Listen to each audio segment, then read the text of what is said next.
You ask a person, why are you so unhappy? Why are you so frustrated? Why are you so resentful? The moment you ask that, their brain is going to associate that emotion to a past event. That's because they have nothing to look forward to in their future. So if you're not being defined by a vision in the future, it just means to me that you're more in love with your past than you are with the future. So how do you teach people to believe in a future that they can't see or experience with their senses yet, but they've thought about enough times in their mind that their brain is literally changed to look like the event has already occurred?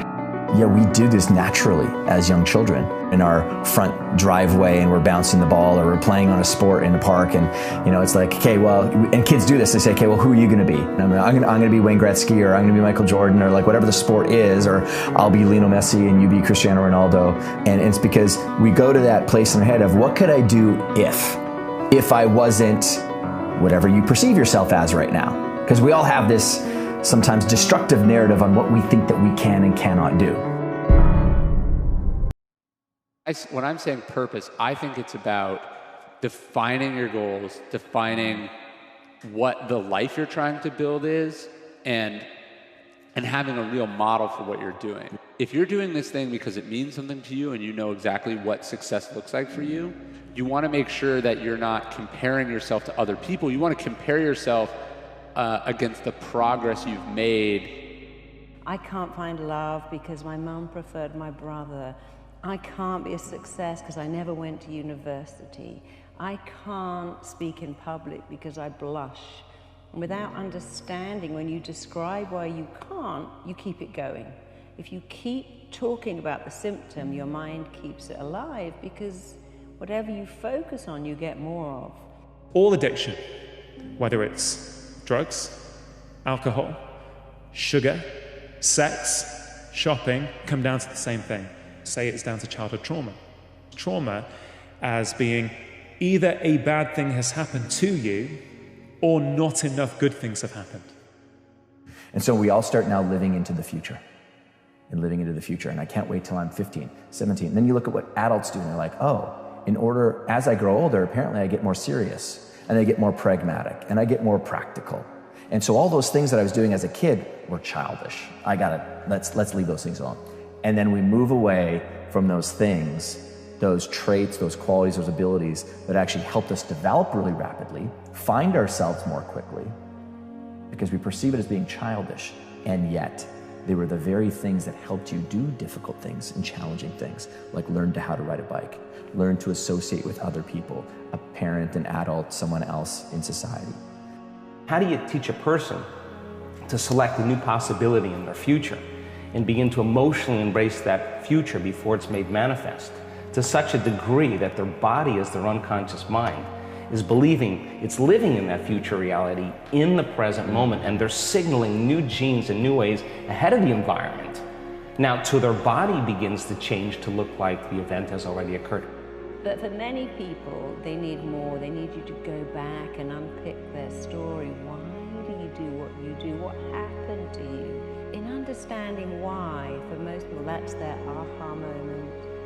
They go, oh my God, I never knew. That's why I do that. Oh. And then you add in, and now you know you never have to do it again.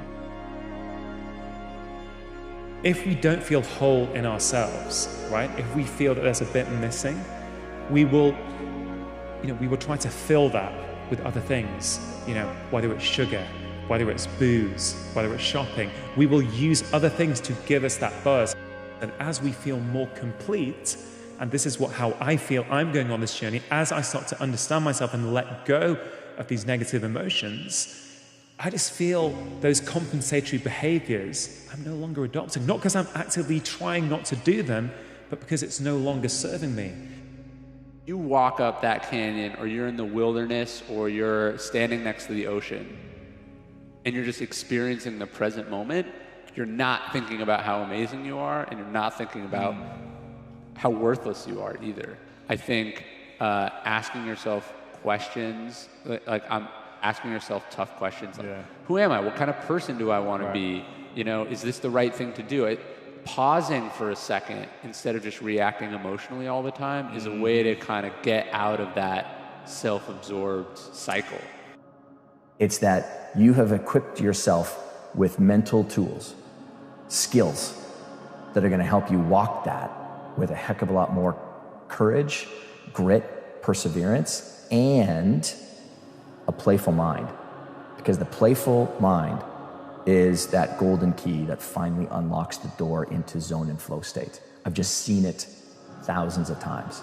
Because people think the zone and the flow state, that amazing place where you're just so engrossed in the moment, is this mythical point that you maybe get to 1 or 2 times in a season or in a year or in a week if you're a writer or creator or executive or something like that. No, it's a biological process and it's a mental process that when you start toppling the dominoes, the likelihood of it coming to you just increases exponentially.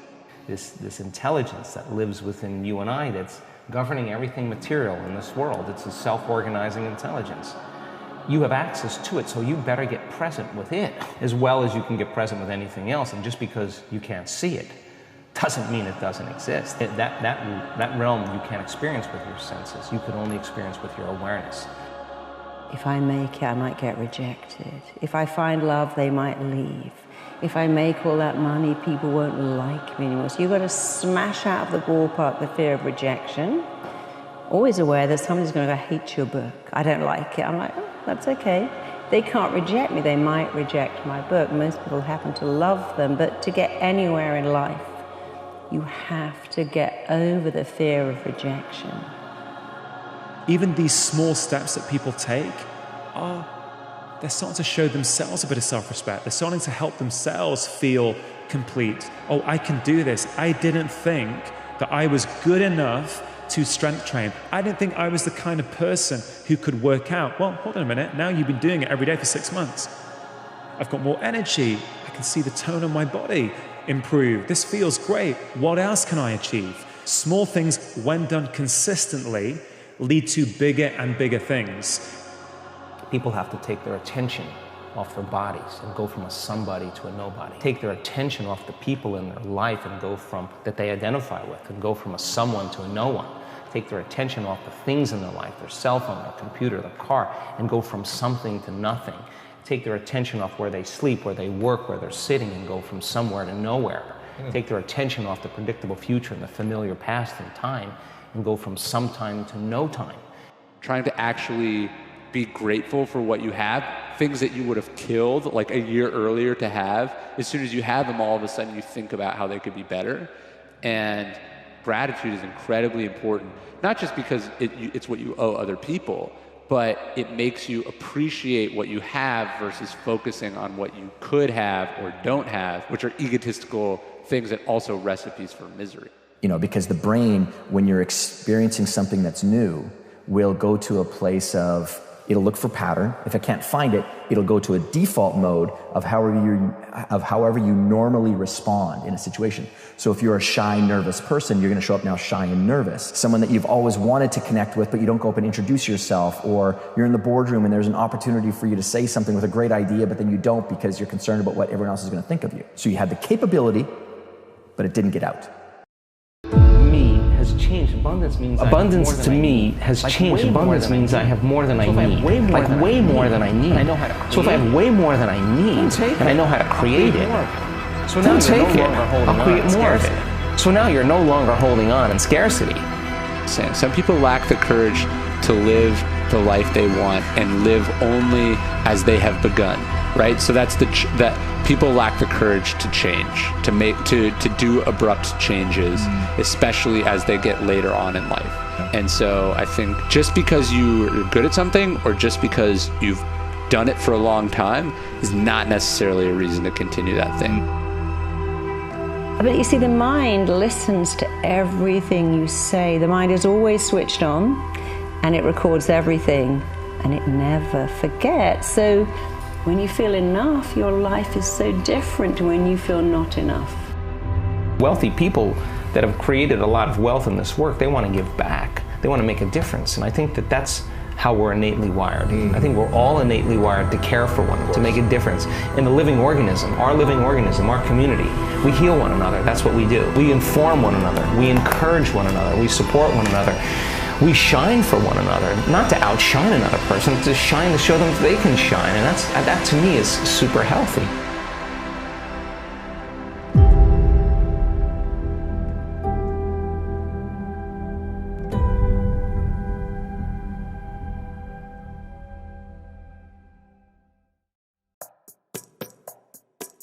you.